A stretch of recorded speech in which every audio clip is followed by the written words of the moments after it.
कालांतर में, धन्यवाद, ये छपेंगी और कई एक वॉल्यूम में छपेंगी। तो मैं आपको उस कहानी की तरफ ले चलता हूं जो वेदव्य जातक के नाम से है। तो वेदव्य जातक की जो संख्या है, अगर आप उसमें से पढ़ना चाहेंगे तो 48 नंबर की कहानी है, 48। और पहले खंड में, ये जो मेरे हाथ में है, इसमें 1 से लेकर के 100 तक कहानियां हैं। और इन सब में आप पाएंगे कि इसकी जो एक शैली है वो सब में समान है। उस शैली में क्या होता है, एक बार क्योंकि परिचय दे दूं जहाँ तक आपको उसको समझने में सुविधा हो जाएगी। उस शैली में ये है कि एक वर्तमान कथा है, उसमें शास्ता के रूप में आते हैं भगवान। उसके बाद अतीत कथा है, अतीत कथा में वो उदाहरण कथा दे रहे हैं, एक मैनेजमेंट की केस स्टडी उसमें समझाई जा रही है। जिस हिसाब से इस समस्या का हमें निदान करना है वो हमको अतीत वत्थु में, पाली का शब्द है अतीत वत्थु, यानी अतीत कथा, अतीत कथा में उस बात का निरूपण है। थोड़ा गद्य है, थोड़ा पद्य है। पद्य के रूप में आपको गाथा मिलेगी, है ना। और ऐसा कहा जाता है कि गाथा में पूरी कहानी का निचोड़ है, सारांश है। वो भी मैं 1-2 गाथाएं आपको सुनाऊंगा जिससे कि आपको लगेगा कि वो किस ढंग की गाथा होती है। तो थोड़ा सा परिचय तो आपको दे दूं। जैसे एक गाथा है, पाली भाषा में है, पदुमम यथा कोक नदम सुगंधम पातो सिया फुल्लम वीत गंधम अंगिरस पस विरोचमानम तपंत मादिच्यमीवंत लिखसेति। अब ये पाली भाषा है, उतनी मुश्किल नहीं है। जो थोड़ा हिंदी जब आप समझ लेंगे, संस्कृत के नजदीक ही है। तो इस तरह की आपको गाथाएं हर अट्ठ कथा में मिलेंगी। It is compulsory. 1 से लेकर के 150 तक जो नंबर है उनमें एक एक गाथा मिलेगी आपको। उसके बाद में 2-2 हैं, फिर 3-3 हैं। इस ढंग से जब संकलन किया गया, कंपाइलेशन किया गया, तो ये नियम बनाया, क्राइटेरिया ये रखा कि जो एक गाथा वाली है उसको एक साथ कर देते हैं, 2 गाथा वाली है उसको एक जगह कर देते हैं, 3 गाथा वाली है उसको एक जगह कर देते हैं। इस तरह हुआ क्या है कि बहुत सारे सब्जेक्ट मिक्स हो गए। गाथाओं के की संख्या के हिसाब से जब किया गया तो विषय जो है वो अलग अलग हो गए। अब मान लीजिए जो 4 नंबर की गाथा है जो मैं आपको सुनाऊंगा, वो गाथा है चुल्ल। आपके उस गाथा का नाम दिया है चुल्ल सेठी जातक। अब ये 4 नंबर की गाथा है। चुल्ल सेठी जातक जो है वो शिक्षा से संबंधित है, जबकि पहली, दूसरी, तीसरी ये व्यापार से संबंधित है। तो इस तरह आप पाएंगे कि ये चीजों में गड्डमड हो गई है, विषय अलग अलग हो गए हैं। मुझे काफी समय लगा उन विषयों को एक जगह करने में। यानी अब जब क्लासिफाई करते हैं तो मान लीजिए जो शिक्षा जगत की कहानियां हैं वो एक जगह आ जाएं, जो हमारे पर्सनल मैनेजमेंट की कहानियां हैं वो एक जगह आ जाएं। इस ढंग से उसको करने में समय लगा है। और जो 4 किताबें मेरी बनी हैं उनके बारे में मैं आपको बाद में बताऊंगा। अभी इस कहानी की तरफ आपको ले चलता हूं। तो ये कहानी जो इस सवाल का जवाब देती है कि क्यों बड़ों को जो बात है ना, कि छोटे ही बात क्यों माने, तो वेदव्य जातक उसमें आता है। और वेदव्य जातक में होता क्या है मैं आपको बताऊं कि शास्ता के पास, यानी भगवान बुद्ध के पास ये कंप्लेन आती है। कंप्लेन आचार्य करते हैं कि देखिए ये लड़का जो है, ये भिक्षु जो है, वहां लड़का तो सारे भिक्षु हैं, प्रव्रजित हैं, ये भिक्षु जो है बात नहीं मानता है। जब हम कुछ कहते हैं इसको तो ये उल्टा हम ही पर उखड़ जाता है कि सब समय तो मैं आपकी बात मानता हूं, हमारी बात मानते नहीं है ना। तो इसका प्रबंधन करने के लिए देखिए, अगर एक आज का प्रिंसिपल होता तो उसको डांटता फटकारता, क्या जब अपने पेरेंट्स को बुला के लाओ, है ना। और वहां इसकी कंप्लेन होती कि एक वार्निंग होती कि अगर फिर आप ऐसा करोगे तो आपको रस्टिकेट कर देंगे, है ना। आज के प्रबंधन की यही तरीका है हमारे पास। अगर नंबर कम आते हैं तो पेरेंट्स को बुलाएंगे कि सर इसको दूसरे स्कूल में डाल दीजिए आप, हमारे स्कूल में इसका जगह नहीं है। लेकिन शास्ता कभी भी ऐसा नहीं करते हैं। जो मंद बुद्धि भी है उसके लिए किस ढंग से शिक्षण होना चाहिए उसकी बात कहानियों में आई है। लेकिन मान लीजिए उसको हम निष्कासित कर दें, तो वो बच्चे को आप स्कूल से निष्कासित कर दें, क्या उसका मनोवैज्ञानिक प्रभाव उस बच्चे पर पड़ रहा है, इसकी तरफ कोई ध्यान नहीं देता। अब वो कहाँ जाएगा, वो किसकी जवाबदेही है ना। तो समाज से एक तरह से शुरू में ही एक निष्कासित का भाव उसमें आ जाता है। आप समझ सकते हैं कि उसमें कालांतर में कैसा स्वभाव उसका बनेगा। तो बुद्ध की ये प्रबंधन जो है वो इसकी इजाजत नहीं देता है ना।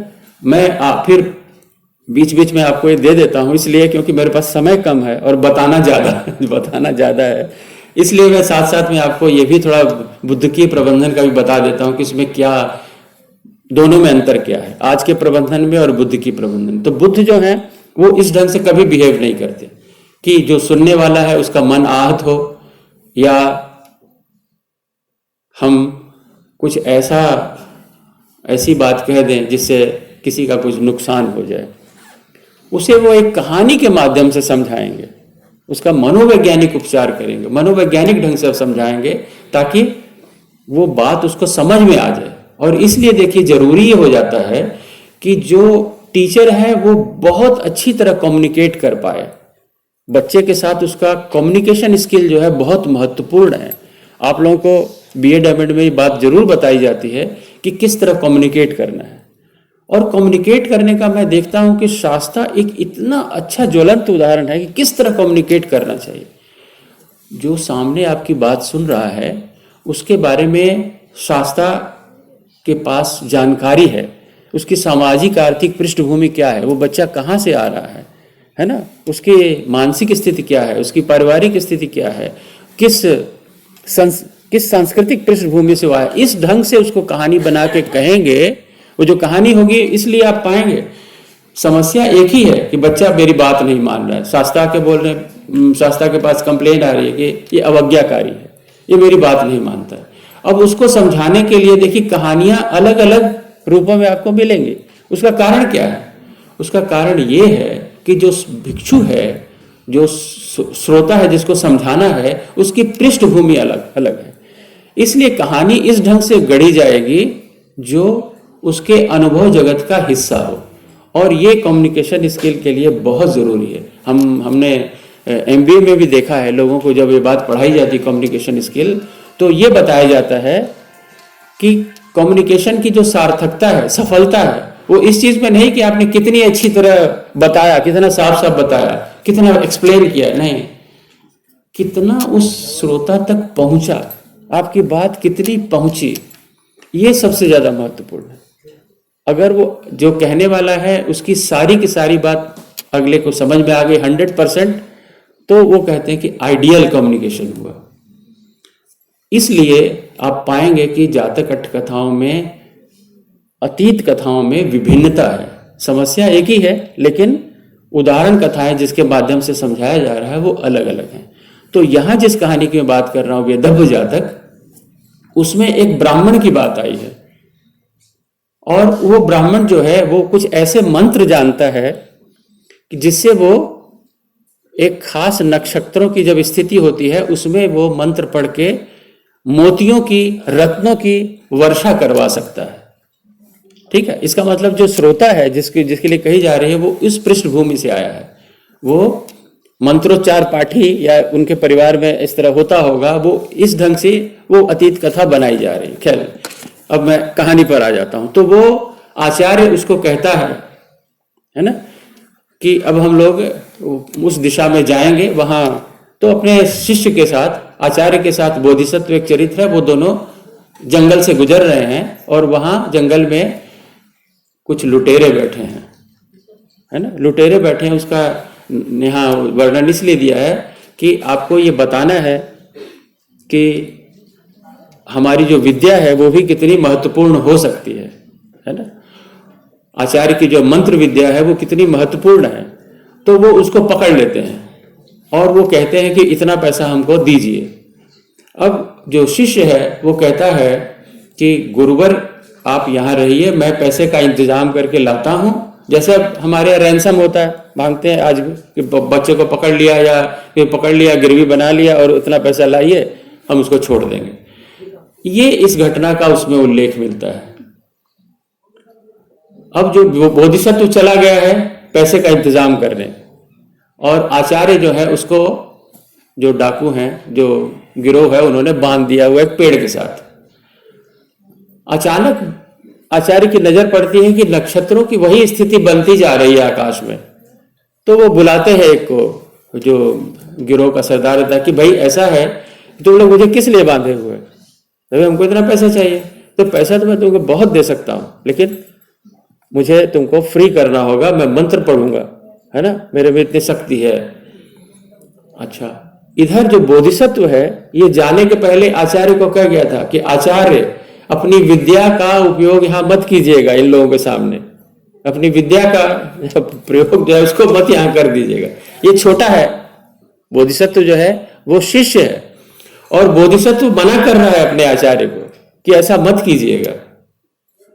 अब ये उसका पालन नहीं कर रहे हैं। ये आचार्य जो है उसकी बात नहीं मान करके, और उन लोगों के बीच उन्होंने कहा कि ठीक है, मैं नए कपड़े ला के दो, मैं स्नान करके मैं ये पाठ करूंगा। अब वो मंत्रोच्चार करता है और रत्न वर्षा होने लगती है। अब रत्न वर्षा होती है तो ये जो है बड़े खुश कि इतना, और सब अपना पोटली वटली भर करके और ये निकल जाते हैं। तब तक एक दूसरा गिरोह जो है वो इनको पकड़ लेता है कि इनका जो लूट मार है वो हम लोग, वो इनको लूटने लगता है। तब वो जो क्या कहते हैं कि वो ग्रुप है वो कहता है, अरे हम लोगों को क्यों पकड़ रहे हो, वहां तो पंडित जी है ही है, आचार्य जी है, उनको पकड़ो, वो तुमको फिर वर्षा इतना धन और दे देंगे। अब जो है वो लोग आगे बढ़ जाते हैं, और ये दूसरा गिरोह जो है वो आकर के इनको पकड़ लेता है, कहता है कि भाई आप मतलब हमको भी दीजिए इतने रत्न जो है। तो वो आचार्य कहता है कि भाई अब तो नक्षत्र उठल गए, वो स्थिति बदल गई है, अब तो मंत्र मेरा काम नहीं करेगा। तो वो जो है उसको दबा के पीटते हैं कि हमारे बारे में तुम्हारा मंत्र काम नहीं करेगा, और उनके बारे में कर गया है ना। इस ढंग से वो आचार्य को पीट पीट के वही खत्म कर देते हैं, और खुद जो है उनके पीछे भागते हैं, पहले वाले ग्रुप के पीछे।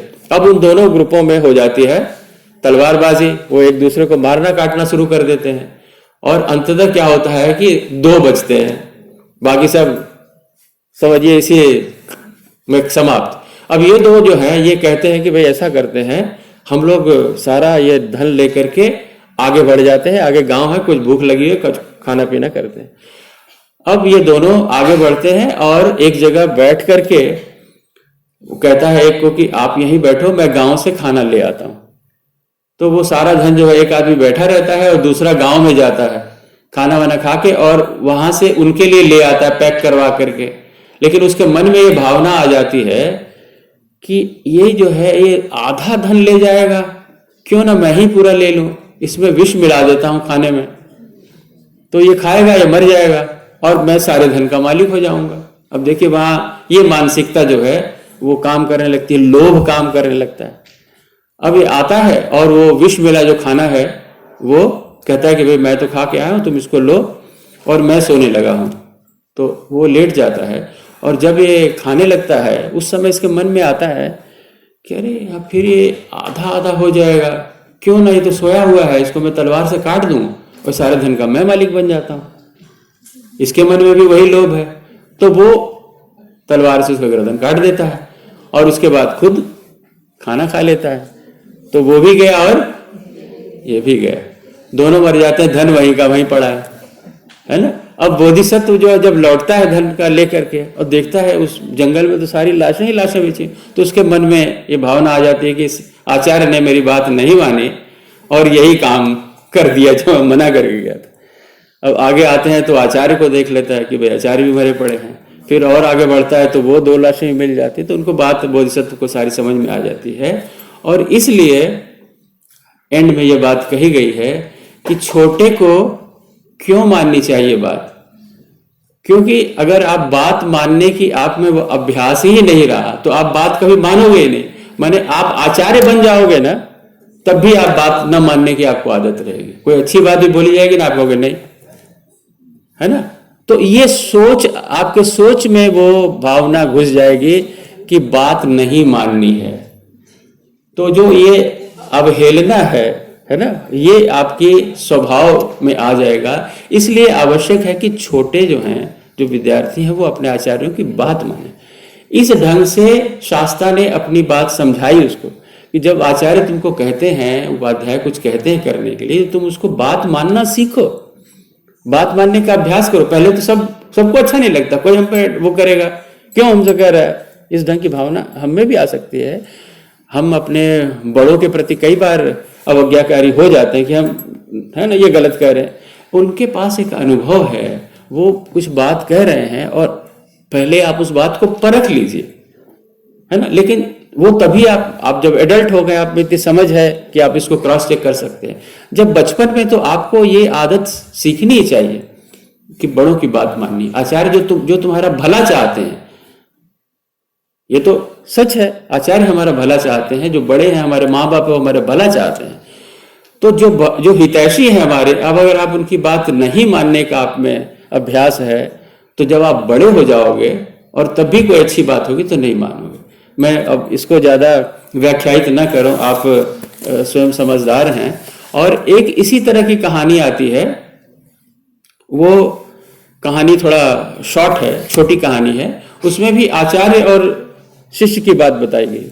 उसमें बोधिसत्व जो है, ये जो नट होते हैं, नट का खेल दिखाते हैं, उस ढंग के एक आचार्य है जो 5 शक्तियां लांघ सकता है। बोधिसत्व जो है वो उसी के साथ मिलके काम करते हैं। तो बोधिसत्व एक जगह खेल दिखा रहे हैं और वो जो आपका जो आचार्य हैं वो नट है और उसने थोड़ा सेवन कर लिया है, मद्यपान कर लिया है, लेकिन उसमें अहंकार भी है। अब वो कहता है मैं देखो 5 शक्तियां लांघ के दिखाऊंगा। बोधिसत्व मना करता है कि आचार्य आप 4 शक्तियां तो लांघ पाते हैं, 5वीं शक्ति का आपको अभ्यास नहीं है। लेकिन वो कहता है तुमको नहीं मालूम है, अरे मैंने बड़े बड़े खेल किए हुए हैं, मैं बहुत अनुभवी वगैरह, इस तरह से की भावना होती है। बात नहीं मानता है बोधिसत्व की, और वो 5वां शक्ति जब क्रॉस करने लगता है तब उसको वो भाला लग जाता है या चुभ जाता है और वहां उसकी डेथ हो जाती है। तो वहां भी ये रूप में निकलता है कि बोधिसत्व हालांकि शिष्य है उसका, लेकिन मान लीजिए शिष्य हितैषी है और वो बात मान लेता तो बच जाता। इसलिए बचपन से अगर उसमें वो आदत नहीं है तो वो तो यही कहेगा कि नहीं नहीं, तुम छोटे हो, तुम तो शिष्य हो, तुमको क्या मालूम है इस बात का। तो एक तरह से एक बात ये भी निकलती है कि मान लीजिए अगर आपसे कोई छोटा ही है, आपका सबऑर्डिनेट ही है, लेकिन अगर कोई ऐसी बात कह रहा है तो उसको एक बार आप परख लीजिए, है ना। और जहां इस तरह की आपको रिस्क इन्वॉल्व है वो रिस्क न लीजिए। ये उस कहानी के मैनेजर, उसका प्रबंधकी पक्ष इस रूप में आप कह सकते हैं। अब एक बहुत ही और अच्छी कहानी जिसके बारे में मैंने ये आपको गाथा भी पढ़ के सुनाई, उसकी चुल्ल सेठी जातक की। तो उस गाथा का एक जो पात्र है उस कहानी का, अब भाई समझ में आ रहा है ना बच्चों, है अच्छा। उस कहानी में क्या होता है, ये जिसकी गाथा मैंने सुनाई, कि एक बहुत ही मंद बुद्धि है भिक्षु। हमारे यहाँ बहुत से मंद बुद्धि बालक होते हैं। अब एक एग्जाम 1 साल फेल किए, 2 साल फेल किए, लेकिन नहीं उसका कुछ प्रोग्राम हो रहा है तो हम लोग जो उसका मैनेजमेंट है उस ढंग से कर देते हैं। लेकिन शास्त्रा इस ढंग से नहीं कर रहे हैं।